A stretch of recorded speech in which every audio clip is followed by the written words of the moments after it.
Good morning student.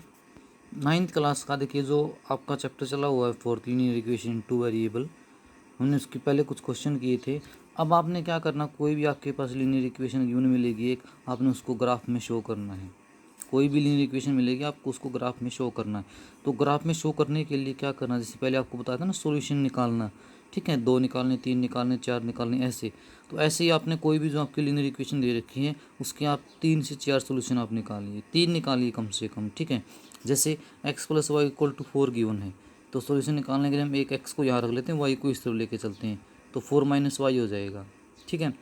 अब आपने y की जगह पुट करना, आप कोई भी चीज़ पुट कर सकते हो, 0 है, -1 है, 2 है, 3 है, 4, कुछ भी आप पुट कर सकते हो इसके अंदर। मान लीजिए हमने स्टार्टिंग 0 से करी, y की जगह 0 रख दिया, तो 4 - 0 आपका x की वैल्यू 4 आ गई। तो जो पहला सोल्यूशन है 4 और 0 आ गया। सेकंड केस में क्या किया देखो, अब 0 की जगह हमने y = 1 पुट किया है, तो x = आ जाएगा 4 - 1, यानी कि x की वैल्यू 3 आ गई, तो 3 और 1 आपका सेकंड सोल्यूशन आ गया। ऐसे ही थर्ड पार्ट में y = 2 पुट कर दिया, तो जो आपका तीसरा सोल्यूशन है वो 2 और 2 आ गया, ठीक है ना। अब आपने इसको ग्राफ में दिखाना है। अब आप इसकी यहाँ पे टेबल बनाओगे, देखो ऐसे इस तरीके से ये टेबल बनाओगे आप, जो आपने सॉल्यूशन निकालने हैं।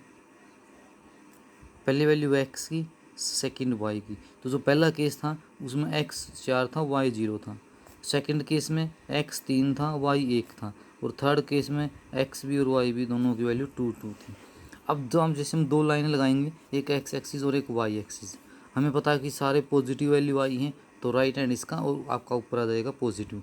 तो पहला पॉइंट आप x 4 और y 0 दिखाओगे, तो ये जो पॉइंट आएगा ये आपको बता रखा है, अगर y की वैल्यू 0 है तो x लाइन के ऊपर आएगा, तो ये आपका पॉइंट आ गया 4 और 0।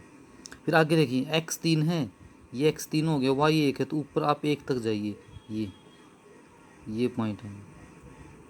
इसके बाद x 2 है, y 2 है, तो ये आएगा। इन तीनों पॉइंटों को अगर आप ज्वाइन करोगे ना, तो बिल्कुल आपकी स्ट्रेट लाइन आएगी, ठीक है। इस तरीके से आपने इसको ग्राफ में शो करना है। एक और टॉपिक है आपका 9th क्लास का, देखिए। अब आपने क्या है, आपके पास गिवन ये है कि y = 3 है, एक दिया हुआ, आपने इसको शो करना ग्राफ में। 2 केस में, 1 वेरिएबल और 2 वेरिएबल। 1 वेरिएबल में आपने कुछ नहीं करना है, इक्वल टू पॉजिटिव है तो आपका राइट साइड आ जाएगा, नेगेटिव है तो आपका लेफ्ट साइड चला जाएगा। 0 की इस तरफ पॉजिटिव आ जाएगा, इस तरफ नेगेटिव, y = 3 आ जाएगा, ये 1 2 3 करके, ठीक है। ये तो था आपका 1 वेरिएबल में। अगर 2 वेरिएबल में आता है, सेकंड केस में आपका इन 2 वेरिएबल, तो इसके अंदर आपने क्या करना, देखिए y = 3 है, x नहीं है, तो आप x को ऐसे लिखोगे आप 0 × x। अगर y नहीं होता तो उसको 0 × y लिखते हैं, ठीक है। तो 0 × x को इस तरफ लेके जाओगे नेगेटिव हो जाएगा, तो 3 - ये आ गया। अब आपने x की वैल्यू पुट करनी है, मल्टीप्लाई में 0 है, आप कुछ भी पुट करोगे सारा 0 हो जाएगा। 0 पुट करा तो भी 3 आएगा आंसर, अगर हम 1 पुट करते हैं तो भी आपका आंसर 3 आएगा, ठीक है। तो ये आपकी इसकी अगर 2 पुट करते हो तो भी आपका आंसर 3 ही आएगा। तो जो इसकी आपकी जो टेबल बनी है,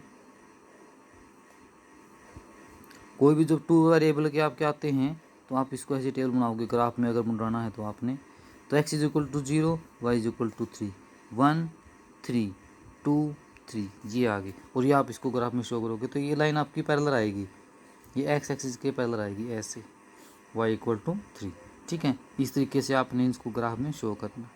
थैंक यू।